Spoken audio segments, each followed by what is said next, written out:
에서는 육신대로 살고 교회에 와서는 영으로 예배합니다.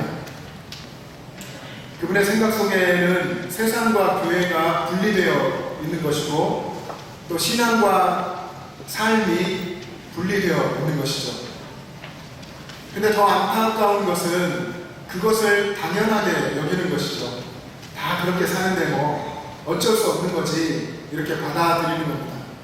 그래서 신앙과 삶이 다른 사람, 신앙과 삶이 구분되는 사람, 이런 사람을 좀 예전에 사용하던 말로는 썬데이 크리스천이라고 했었죠. 주일에 교회 와서 종교 행사하고 평일에는 세상 사람처럼 사는 그런 모습을 비아냥거리면서 그렇게 이야기했었습니다. 어쩌면 여기 오늘 예배 자리에 나오신 분 중에 내가 다 그래 라고 생각하시는 분이 계실지도 모르겠습니다. 아마 그런 분이 계시다고 한다면 제가 말씀드리고 싶은 것은 오히려 소망을 가지시다고 하는 것입니다. 왜냐하면 하나님께서는 측량할 수 없는 방법으로 일하시기 때문에 세상에서 나약하고 힘이 없고 약하지만 그 속에서 그래도 하나님을 붙들려고 하는 작은 몸짓으로 서 있는 그분을 하나님께서 붙드셔서 약한 자를 통해 강한 역사를 이루시고 피곤한 자에게 능력 주시고 무능한 자에게 힘을 주셔서 하나님의 역사를 이루시는 분이시기 때문에 그렇습니다. 사랑하는 여러분, 지난 한 주간 우리가 살아왔는데요, 우리가 썬데이 크리스천으로 살지 않고 매일 그리스도인으로 살아가시기를 소망합니다. 매일 예수님과 동행합시다. 성경 이 66권의 메시지를 여러분 보시면 이 성경 창세기부터 요한계시록 전체에서 하나님께서 하시는 말씀이 신앙과 삶이 하나가 되어야 한다. 신앙과 삶은 같은 것이다. 신앙과 삶은 일치되어야 한다. 라고 끊임없이 이야기하십니다. 이스라엘 백성들이 심판의 경고를 받고 저주받고 또 때로 멸망하고 또 바벨론의 포로로 잡혀가고 그런 일들이 그들의 역사 속에 있었습니다. 왜 그랬습니까? 이스라엘 백성들이 말로는 하나님을 사랑한다 하고 율법을 지키고 또 번제를 드리고 제사를 드리지만 그들의 삶이 하나님과 여전히 거리가 멀고 그들의 삶에 하나님의 사랑이 드러나지 않기 때문이었습니다. 나름대로 그들이 종교생활을 한다고 했지만 그들의 삶은 하나님과 너무나 거리가 멀었던 것입니다. 그래서 하나님께서는 끊임없이 선지자들을 보내고 메시지를 주시면서 돌이켜라, 회개하고 돌이켜라 말씀하셨지만 그 백성들이 돌이키지 않았을 때에는 하나님께서 그것에 대해서 심판하시고 징계하셨었습니다. 신약성경을 보면 초대교회 그리스도인들이 그 핍박과 어려움 속에서 믿음으로 살 때, 진정 예수님을 마음에 모시고 그 믿음으로 뜨겁게 살아갈 때에 세상이 감당하지 못했다. 그들은 세상에 감당할 수 없는 사람이었다라고 기록했습니다. 그리고 그 믿음의 사람들이 세상의 역사를 이끌어온 것이죠. 그 믿음의 사람의 숫자는 얼마 되지 않을지라도 그들을 통해서 하나님께서 일하시고 세상을 이끌어 오셨습니다. 그것이 성경의 역사이고 그 이야기가 믿음장이라고 하는 히브리서 11장에 요약되어 있습니다. 저는 신앙인의 삶에 대해서 머릿속으로 가지고 있는 지식적인 신앙보다도 삶에 대해서 고민하고 생각해 볼 때에 늘 떠오르는 구절이 있습니다. 신약성경의 가장 짧은 서신인데 유다서죠. 유다서의 특별히 20절과 21절의 말씀을 늘 기억하고 있습니다. 여러분, 유다서 1장 20절과 21절 말씀을 한번 자막 보시면서 같이 읽어보겠습니다. 시작. 사랑하는 자들아, 너희는 너희의 지극히 거룩한 믿음 위에 자기를 건축하며 성령으로 기도하며 하나님의 사랑 안에서 자기를 지키며 영생에 이르도록 우리 주 예수 그리스도의 긍휼을 기다리라. 아멘. 저는 이 말씀에 줄을 쫙 그어놨는데요, 특별히 그 중에서도 너희는 너희의 지극히 거룩한 믿음 위에 자기를 건축하라. 너희의 거룩한 믿음 위에 하나님께서 주신 그 거룩한 믿음, 우리의 믿음의 반석 되시는 예수 그리스도 우리의 그 위에서 너희가 신앙생활을 하면서 그 위에 너희의 믿음의 그림을 신앙의 건축물을 건축해가라 하는 것입니다. 우리가 살아가는 모든 신앙의 삶은 하나님께서 보시기에 아름다운 신앙의 그림을 아름다운 신앙의 건축물을 세워가는 과정이라 하는 것입니다. 저는 이 구절이 너무나 마음에 용기가 생기고 기뻤습니다. 여러분, 어떤 집을 짓고 건축할 때에 우리 성도님들 중에서도 집을 건축하고 세우고 이러신 분들이 계시는데요.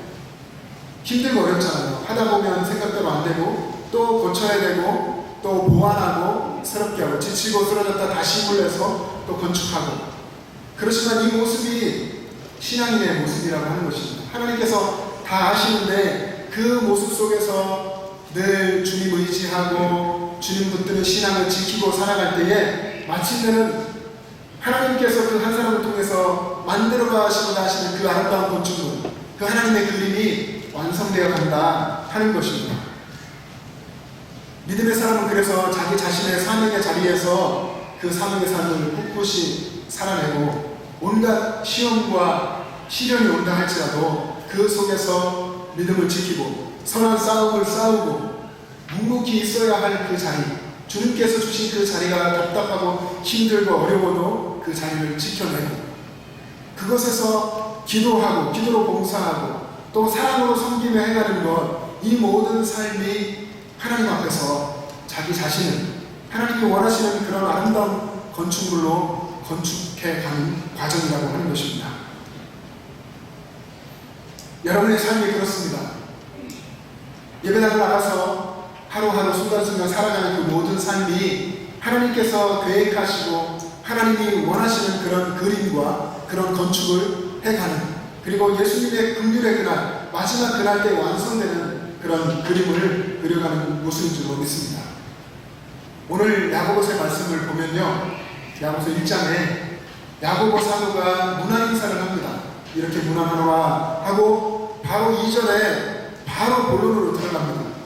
그리스도의 삶에 대해서 이야기합니다. 너희가 여러 가지 시험을 당할 텐데 그 속에서 기뻐하여라.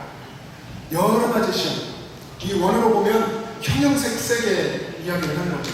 다양한 모습의 여러 가지 상황에 그런 시험이 너희들에게 닥칠 것인데 그러면 그때 너희는 기뻐해라.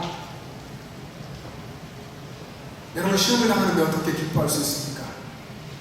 초대교회 때 정말 그 견디기 힘든 환난과 핍박과 고문이 오고 예수 믿는 것 때문에 잡혀서 감옥에 갇히고 또 사라지는 모든 기득권이 다 제한을 받고 그리고 믿음 때문에 순교당하는 일들이 생기는데 어떻게 기뻐할 수가 있겠습니까? 그런데 야고보 사도는 그런 믿음의 시련을 당할 때 기뻐하라 라고 말씀하십니다. 그것이 믿음의 사람이다 라고 하는 것입니다. 야고보 사도가 편지를 쓰면서 가장 먼저 꺼낸 이야기가 이 시험의 얘기고 믿음의 시련 이야기입니다. 흩어져 살아가고 있는 그리스도인들, 그들에게 가장 먼저 해주고 싶은 이야기가 바로 이것이었던 것입니다. 여러 가지 시험, 어려운 일들을 당하게 될 때에 오히려 기쁘게 여겨라. 믿음의 시련이 인내를 만들어낸다. 그렇게 인내로 살아가는 그 삶을 통해서 하나님이 역사하시고 너희를 온전하고 구비하고 그리고 조금 더 부족함이 없도록 하나님께서 만들어 가신다 하는 것을 이야기하는 것입니다. 그렇게 믿음의 시련을 통과해야 한다라고 가르치는 것입니다. 여러분, 우리 믿음의 사람들이 믿음의 시련을 통과하는 그 시간은요, 하나님께서 여러분 삶에 함께 하시며 여러분을 만지시고 만들어가는 과정인 줄 믿습니다. 오늘 본문의 말씀대로 한다면 하나님께서 온전하게 하시고 구비되게 하시고 그리고 조금 더 부족함이 없는 모습으로 만들어가는 과정이 우리에게는 시련이 되는 것이고 시험이 될 수 있습니다. 그러나 그 과정 속에 믿음의 그 자리를 지키고 하나님을 붙들고 있으면 하나님이 그렇게 우리를 만지시고 역사하신다고 하는 것입니다. 고난과 시련이 있느냐? 그러면 그때가 바로 믿음을 증명해내는 기회다 라고 하는 것, 이것이 초대교회 성도들이 가졌던 도전이었습니다. 그래서 그 로마의 오륜 경기장에 모여서 그들의 형제들, 믿음의 사람들이 사자의 밥이 되고 돌에 맞아 죽고 맹수의 밥이 되는 그런 상황들을 보면서도 그들이 오히려 도전을 받고 오히려 더 뜨겁게 확신 있게 천국을 소망했던 것입니다. 여러분, 지금 여러분의 삶 속에 어떤 믿음의 시련이 있습니까? 믿음의 시련을 겪고 계십니까? 이 상황 속에 정말로 경제적으로 너무나 힘들고 또 앞길이 막막해 보이십니까? 해결되지 않는 어떤 인간관계의 어려움 가운데 있습니까? 갑작스럽게 또 질병을 발견하게 되어서 건강의 문제로 주님께 붙들고 기도하고 계십니까? 어쩌면 정신적인 문제가 있습니까? 열등감에 사셨도 있고 늘 실패의 감정이 있고 우울한 그런 가운데 있습니까? 여전히 주님께로 돌이키지 않는, 믿지 않는 가족 때문에 힘들고 믿지 않는 친구들의 조롱과 그 어려움들 속에서 고민하고 계십니까? 신앙생활하면서 여전히 성장하지 않는 것 같은 내 믿음 때문에 회의가 드는 그런 가운데 있습니까? 여러분이 고민하고 애쓰고 하는 그것이 무엇이든지 간에 하나님께서는 그것을 통해서 하나님의 선하신 역사를 이루어 가실 줄로 믿습니다. 하나님은 그런 분이십니다. 우리의 연약함, 우리의 고통과 시험과 시련을 통해서 하나님의 뜻을 이루어 가십니다. 오늘 본문 4절에서 그것을 분명히 이야기하는데요. 우리 4절 말씀을 한번 다 같이 한 목소리로 읽어보시겠습니다. 시작. 인내를 온전히 이루라. 이는 너희로 온전하고 구비하여 조금도 부족함이 없게 하려 함이라. 아멘. 삶 속에서 인내하라는 것입니다. 교회 와서 여기서만 인내하라는 것이 아니고요. 여러분, 힘든 삶 속에 가서, 정말 힘들고 어려운 직장 일에 가서, 가족들 가운데 섬김에 사는 그 힘든 상황 속에서 거기서 인내하라는 것입니다. 인내를 온전히 끝까지 인내하라는 것입니다. 그 속에서 하나님께서 여러분들을 온전하게 하시고 예수님 닮게 하시고 구비되게 하시고 조금도 부족함이 없도록, 흠이 없도록 주님께서 이끌어 가신다 하는 것입니다. 우리는 지금 다 같이 힘듭니다. 코로나19의 이 상황 속에서 많이 지쳐있고 힘든 상황 속에 있습니다. 그런데 전문가들도 예견하고 다 예견하듯이, 우리도 짐작하듯이 어쩌면 앞으로의 세상은 더 힘든 일들이 있을 수가 있습니다. 그러나 그렇게 힘든 상황이 온다 할지라도 하나님께서 내 삶에 역사하신다고 하는 이 믿음은 변치 않아야 합니다. 하나님께서 내 삶에 역사하시고 하나님은 언제나 내게 대해서 선하고 인자하시다고 하는 것, 여러분 그것을 믿으십니까? 믿으십니까? 여러분, 그 믿음이 있다면 그 믿음이 여러분의 상황에 흔들려서는 안 됩니다. 상황 따라 좌지우지되는 그런 믿음이 되서는 안 됩니다. 상황이 아무리 변하고 불과 같은 상황이 오고 너무나 힘든 상황이 온다 할지라도 변치 않는 깊은 뿌리의 믿음을 여러분 가운데 가지셔야 할 줄로 믿습니다.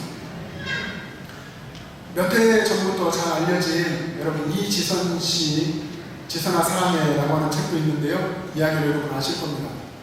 예수님을 사랑하고 섬기고 찬양으로 봉사도 하고 이화여대 유아교육과를 다니고 있었는데 어느 날 운전하는 그 운전자의 그 차에 들이받치면서 전신에 화상을 입었습니다. 중화상을 입어서 몸이 성할 곳이 없죠. 얼굴도 다 일그러지게 되었고 수많은 여러 번의 수술을 받으면서도 고통 속에서 노력하고 있었지만 많은 부분들이 정말 회복되지 않고 어려운 가운데 있었습니다. 그러나 그런 과정들 속에서 이분은 하나님을 더 사랑하게 되었다고, 하나님을 더 깊이 알게 되었고 내 삶 속에 하나님이 역사하시는 것을 확신하고 그렇게 쓰임받는 기쁨이 있다라고 이야기했습니다. 오히려 이전과는 다른 새로운 삶을 살게 됐고 그리고 그는 열심히 공부하고 노력해서 한동대의 사회복지학 교수도 되었습니다. 그녀가 어느 순간 이야기할 때에 화상으로 인해서 자신의 손가락 8마디의 끝에 손톱도 없고 마디가 없지만 그 짧아진 8개의 손가락으로 사용하면서 손톱이 하나가 얼마나 소중한 것인지, 그리고 남은 엄지손가락을 가지고 어렵게 글을 쓰면서 이 엄지손가락, 열일을 하는 이 엄지손가락이 얼마나 소중한 것인지를 깨달았고, 또 화상으로 없어진 눈썹 때문에 비가 오면 빗물이 눈에 들어오고 또 귀로 들어가는 이런 것을 보면서 눈썹 하나가 소중하게 여기지 않았던 그것이 얼마나 소중한 것이고 얼마나 큰 하나님의 은혜인지를 깨달았다고 이야기했습니다. 화상 때문에 펴지지 않는, 굽어지지 않는 그런 자신의 오른팔을 보면서 얼마나 이 팔 하나가 소중한지, 그리고 하나님이 관절을 주셔서 구부릴 수 있고 마음대로 사용하는 것이 얼마나 소중한 것인지를 깨달았다고. 그리고 평소에는 이 피부가 그냥 껍데기인 것처럼 아무런 소중함도 느끼지 못했는데 이 건강한 피부가 얼마나 중요한 것인지를 깨달았다라고 이야기했습니다. 자신의 몸은 이렇게 상처받고 일그러진 모습이 되었지만, 그러나 누구보다 하나님의 은혜 속에 건강한 마음을 갖고 자신의 이 모습을 부끄러워하지 않고 이렇게 하나님 앞에 설 수 있다는 것이 너무나 감사하다고 고백했습니다. 그래서 하나님을 찬양한다. 나의 이 부족하고 이 모습, 일그러진 모습을 통해서 하나님이 사용하시고 일하신다고 하는 그 하나님의 그 계획을 보면서 너무나 감사하다고 고백했습니다. 장애로 남을 수밖에 없는 그런 모습을 하나님은 장애로 여기지 아니하시고 자신도 장애로 여기지 않게 하시고 하나님께 쓰임받게 하신 그 하나님을 찬양하면서 이렇게 이야기했습니다. 여러분, 고난은 축복입니다. 힘겹고 괴로운 시간을 보내고 이기고 나면 주어지는 하나님의 보물이 있습니다. 고난을 통하지 않고서는 배울 수 없고 가질 수 없는 열매들이 얼마나 귀한 것인지 저는 이제 알 수 있습니다. 여러분, 우리는 힘겨운 삶 속을 살아가고 있습니다. 이 삶을 살아가면서 우리가 어떤 사람이 진정한 예수님의 사람인지, 정말 진실한 믿음을 가지고 살아가는지 그렇지 않은지 여러분 어떻게 알 수 있을까요? 우리 흔히 외적인 모습으로 판단합니다. 기도를 열심히 하고 기도 많이 하고 성경을 많이 읽고 성경에 대해서 많이 알고 또 신기한 어떤 영적인 체험을 하고 그러면 예수님을 잘 믿는다라고 생각하지만 그것이 아닐 수도 있습니다. 더 중요한 예수님을 바르게 믿는 신앙생활을 바르게 하는 그 표식은 어쩌면 우리의 삶 속에서 더 잘 드러나는 것입니다. 삶을 살아가는 태도, 삶 속에서 예수님을 모시고 살아가기에 삶 속에서 정직하게 살고 성실하게 살아가는 것, 그리고 삶 속에서 예수님의 마음을 가지고 나보다 더 어려운 이들에 대해서 내 마음을 주고 그들을 생각하고 그들에게 베풀고 그들을 위해서 기도하는 이런 모습들, 고난과 역경을 만났을 때에 내 안에 계신 예수님을 생각하며 그 고난과 역경에 대해서 대응하고 반응하는 태도들, 어떻게 살아가는가 하는 그런 모습이 믿지 않는 사람들이 볼 때에 아, 저 사람은 다르구나 라고 인정받을 때에 그 모습이 진짜 예수님을 바르게 믿는 모습입니다. 우리의 신앙은 삶으로 증명되어야 합니다. 이런 부분에 대해서 고민하고 있었던 몇 해 전, 꽤 오랜 시간이 지났는데요. 당시 교회에서 정말 인정받고 존경받던 남서은혜교회 흥정길 목사님이라는 분이 은퇴하면서 충격적인 글을 남겼습니다. 어떤 글을 남겼냐면, 나는 수많은 존경을 받으며 목회를 해왔지만 내 목회는 실패했다. 나는 가짜 목사였다 라고 그렇게 고백한 것입니다. 목회를 시작했을 때에 목숨을 걸고 목회하면서 이 땅에 믿는 사람 1000만 성도를 위해서 외치며 기도했고 민족 복음화를 위해서 했었고, 또 그때는 열리지 않았던 저 서쪽의 중국 땅을 위해서 저 땅에 복음이 증거되게 해달라고, 그곳에 교회가 세워지게 해달라고, 이 삼천일반도 이 곳곳에 하나님의 교회가 세워지게 해달라고 기도했습니다. 그렇게 기도했는데 하나님께서 마침내 들어주셔서 이 나라 곳곳에 교회들이 세워지고 중국 땅에도 복음을 전할 수 있게 됐고 믿는 사람도 1000만이 넘어섰습니다. 그런데 그때에 이 목사님이 생각하게 된 것이, 하나님께서 이런 모습을 다 이루어주셨는데 여전히 성도의 삶은 변화되지 않는구나, 여전히 목회자의 삶은 그대로구나 하는 것을 본 것입니다. 그리고 그때 또 다른 생각을 했습니다. 이것으로 안 되겠구나, 하나님의 말씀이 있어야 되겠구나, 하나님의 말씀을 가르쳐야 되겠구나 해서 제자 훈련에 또 열심을 합니다. 열심히 제자 훈련에 목숨을 걸고 해나갔을 때에 이제 성도들의 머릿속에 성경에 대한 지식이 많이 쌓였습니다. 성경을 잘 알게 됐습니다. 그러나 지식은 쌓였지만 여전히 그들의 삶이 변화되지 않는 것을 보게 됐습니다. 목회자 삶도 변하지 않는 것을 보게 됐습니다. 그리고 그때 은퇴하시고 쓰는 글이, 여러분, 예수님을 본받는 사람이 되십시오. 예수님을 삶 속에서 본받아 사십시오. 라고 당부하는 것입니다. 아무리 오랫동안 민족 복음화를 위해서 힘써 기도하고 열심히 선교하고 제자 훈련을 열심히 받았어도 예수님을 본받는 삶을 살지 못하면, 예수님을 마음에 모시고 예수님께서 주시는 그 힘으로 살려고 하지 않으면 어떤 하나님의 영광도 나타나지 않더라 하는 것입니다. 예수님이 주시는 힘을 의지하고 예수님과 동행하면서 주님을 따라서 살지 않고 내 힘으로 하려고 하고 내 마음대로 하려고, 내 삶을 내가 살려고 할 때에 아무런 하나님의 역사도 나타나지 않더라 하는 것입니다. 그런데 안타깝게도 지금 우리의 이 믿음의 현장 속에서도 많은 그리스도인들이 예수님 없이 내 삶을 삽니다. 내 신앙을 내가 살려고 합니다.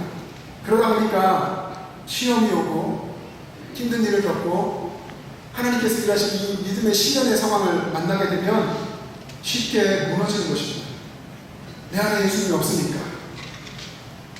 예수님이 없는 것처럼 내가 사니까, 그러니까 그 속에서 쉽게 넘어지는 것입니다.